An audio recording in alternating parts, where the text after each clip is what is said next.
Hello everybody, this is Miguel Perez, working on the Inspire FTX, the Costco personal trainer.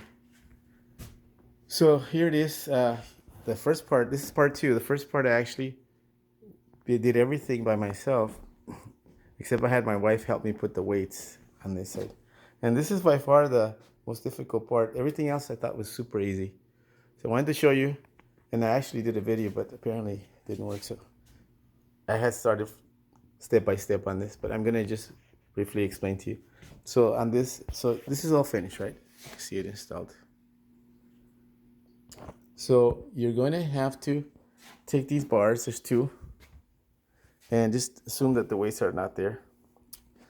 You're gonna push these down, and they have a hole right through them on one end. So you want that end to go down when you push the bars in. And before you push the bar in, there's a rubber piece, and you'll see that there's two of them. Maybe if I go really, okay, you see that I'm pointing at it. There's two of them. So you put that first, put that rubber first into the bar, and then push it in. Push them both in. They're gonna be hanging loose, and that's okay. And so once you do that, they're gonna be too loose. So you're gonna want to get these bolts that we've been using with the washer right through it, and you want to tighten them. And I did that already.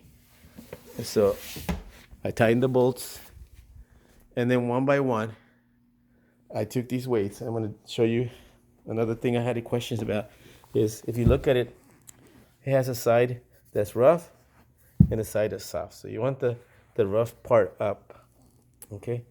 And then as far as which side is going to go towards the front, it's going to be this side that has this block or square. This is for you to put a number on them. The numbers that are here are going to go on each of them. And so I'm going to do the last one so you can see.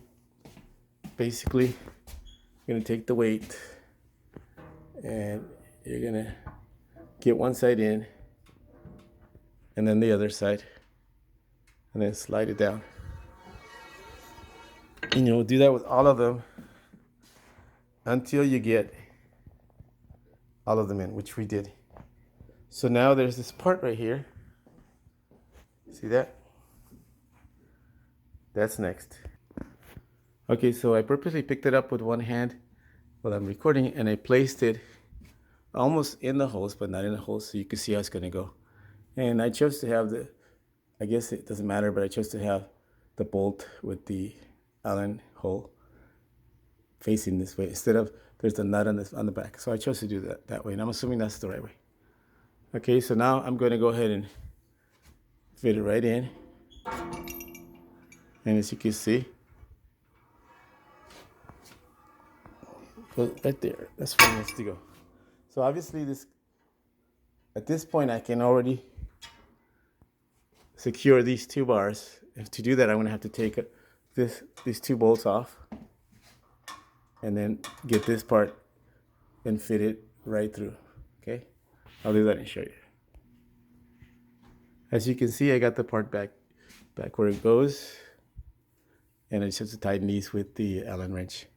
And basically when the bars were out, I fit it in, and then I slid it back in here, and I put the bolts right in.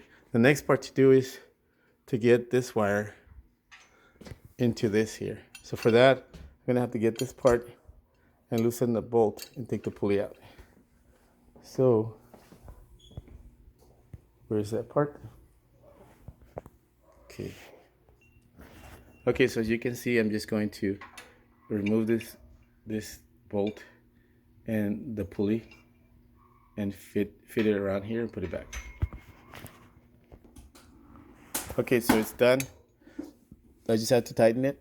And this also has, you might get your fingers stuck, got some of this stuck on your fingers. It's silicone grease, so if you do, just rub it on here. And it came with this. It's a touch-up paint. And also it came with the silicone grease.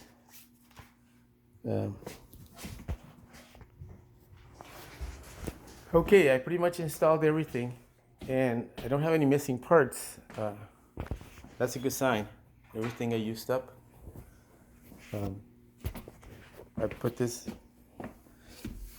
bolt back in here, the pulley around it, and the one thing it shows here that this is kind of odd-shaped circle, and so you could actually twist it as you're tightening to increase the tension on this. So that's one of the things you should know. The only thing left for me to do is put the stickers here. Now I don't know why I think each weight is 10 pounds, and I would have thought that it would be 10, 20, 30, something like that. But it has numbers, so I'm guessing you're supposed to add a 0. Maybe just put 1 and it's 10, 20. So I'm going to put 1 through, I guess there's 1, 2, 3, 4, 5, 6, 7, 8, 9, 10. There's 15 of them. 15. So I'm going to use 1 through 15. I guess you could buy more weights. That's why it has the rest of the numbers. So there you are. This part here. That's the only thing that's missing here, which I actually have. I'll put it in. And one last thing that you have to do is, you see this part here is just metal. And as you can tell here, there's a cover for that, and there's one little screw left that goes in there. Okay, so I said I had no missing parts, and I do have one. I have one extra part actually. So it's an Allen screw, and that's meant for here. So as you can see, this fits right snug over that. And then the screw that I had left goes right in there, and I'm gonna get an Allen wrench and tighten it. Okay, so I have all of the stickers on there. I got the part done. I got this part that was needing to be added. And I guess I could say pretty much everything is done. So I learned that you can't do this by yourself. You just have to be patient and kind of go slowly and pay attention to the details. This here that I was talking about, the silicone grease. So I found it, and this is what it looks like. And basically they want you to apply it on both rods. And other than that, I think that I did say that you need to tighten the cables, check them periodically, check all the bolts. The owner's manual has that information. So I hope this can help, and enjoy your machine. I hope you use it. I hope I will too. Thank you.